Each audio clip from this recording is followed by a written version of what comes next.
बहराइच में एक तरफ मियाँ गाजी के मेले पर रोक लग गई है तो वहीं सोहेल देव विजय दिवस मनाया जा रहा है। मुख्यमंत्री खुद वहां पहुंचे हुए हैं।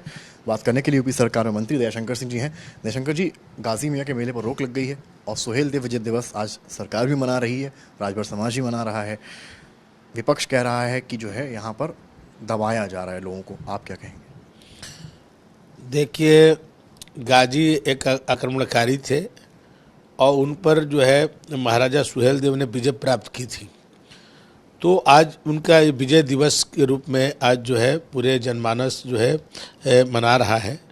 और मुगल काल में और बहुत सारे इतिहासों को छेड़छाड़ करके लिखा गया और जो भारतीय संस्कृति और भारतीय सभ्यता, जो हमारे जो योद्धा थे, उनके बारे में जो उनका पराक्रम था उसको जो छिपाया गया और उसको सही ढंग से नहीं लिखा गया। और आज हम सभी लोग उन पर स्वाभिमान करते हैं। राजा सुहेल देव जो उन्होंने गाजी पर विजय प्राप्त की थी, आज लाखों की संख्या में लोग वहाँ आकर के विजय उत्सव मना रहे हैं। कांवड़ यात्रा कुछ महीनों बाद शुरू होगी। हिंदू संगठन जो मुजफ्फरनगर बागपत की तरफ है वो ये कह रहे हैं कि हम 5,000 की टोली बनाकर निकलेंगे और जो भी मुस्लिम दुकानदार हैं जो मतलब हिंदू बताकर वहाँ दुकान लगाते हैं उनके खिलाफ हम वहीं धरने पर बैठेंगे।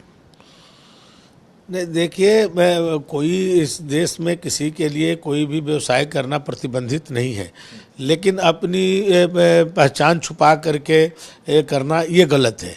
तो केवल और कोई बात नहीं है, कोई अपनी पहचान बता करके कोई भी व्यवसाय कर सकता है। जो भाई जिसके यहाँ से अपना बिक्री करना है, खरीदना है, तो किसी पर प्रतिबंध थोड़ी है। लेकिन यदि किसी को कोई अपनी पहचान छुपा करके करे तो ये गलत है।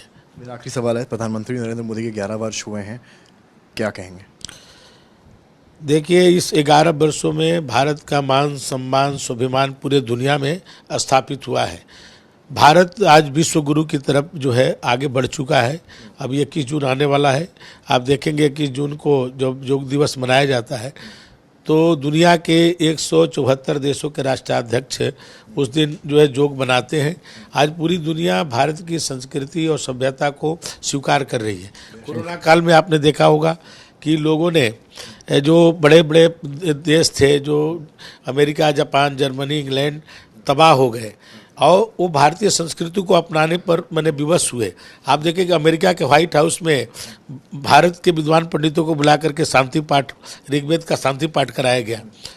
जो अभी दुनिया जो है हाथ मिलाती थी और हम लोग नमस्ते करते थे, माननीय मोदी जी ने नमस्ते ट्रम्प का नारा दिया था। आप देखें कि पूरी दुनिया नमस्ते करने लगी, कोई किसी को छूना स्वीकार नहीं कर रहा था।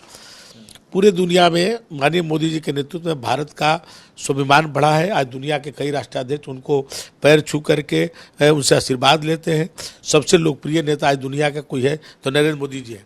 देश के अंदर भी आप देखिए कि नमक, तेल, चीनी तक की व्यवस्था आज सरकार कर रही है। 80 करोड़ देश की जनता, रोजगार समाप्त हो गया, नौकरियां बंद हो गई कोरोना काल में, लेकिन कोई भूखा नहीं रहा।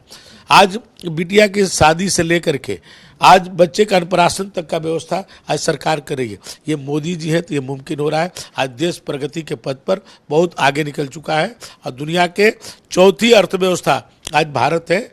आप देखेंगे 2047 तक भारत जब अपना आज़ादी के 100वां शताब्दी वर्ष मनाएगा तो विश्व का सबसे विकसित भारत होगा। शंकर सिंह जी योग करेंगे उस दिन? जरूर करेंगे, हम लोग करते हैं। हम लोग को जो हमारे प्रभार जनपद है वहाँ पर माननीय मुख्यमंत्री जी की तरफ से निर्देशित होता है, या अपने गृह जनपद में हम लोग रहते हैं और पूरे सभी लोग करते हैं। पूरा भारत का, पूरी दुनिया ही उस दिन जो करती है, तो उसमें हम लोग कहाँ अलग है। बहुत शुक्रिया बात करने के लिए। दयाशंकर सिंह को सुन रहे थे आप। साफ कहा है कि इस पूरे मामले पर राजनीति नहीं होनी चाहिए। सोहेल देव ने आक्रांताओं से देश को बचाया है। कैमरामैन संजय के साथ समर्थ श्रीवास्तव, लखनऊ आज तक।